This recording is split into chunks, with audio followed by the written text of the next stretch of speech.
Iran ने America से मुज़ाकरात के लिए अपनी टीम का ऐलान कर दिया। ईरानी मीडिया के मुताबिक मुज़ाकराती टीम के सरबराह ईरानी पार्लियामेंट के स्पीकर मोहम्मद बाकर कालिबाफ को मुकर्रर किया गया है। वजारत खारजा के तर्जुमान इस्माइल बकाई टीम के तर्जुमान हैं। मुज़ाकराती टीम का नाम मीनाब स्कूल के शोहदा से मंसूब करते हुए मीनाब 168 रखा गया है।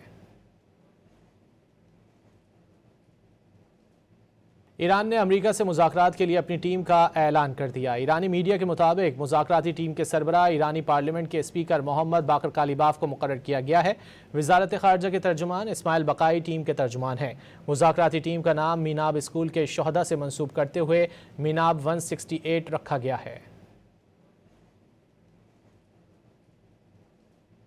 ईरान ने अमेरिका से मुज़ाकरात के लिए अपनी टीम का ऐलान कर दिया। ईरानी मीडिया के मुताबिक मुज़ाकराती टीम के सरबराह ईरानी पार्लियामेंट के स्पीकर मोहम्मद बाकर कालिबाफ को मुकर्रर किया गया है। वजारत खारजा के तर्जुमान इस्माइल बकाई टीम के तर्जुमान हैं। मुज़ाकराती टीम का नाम मीनाब स्कूल के शोहदा से मंसूब करते हुए मीनाब 168 रखा गया है।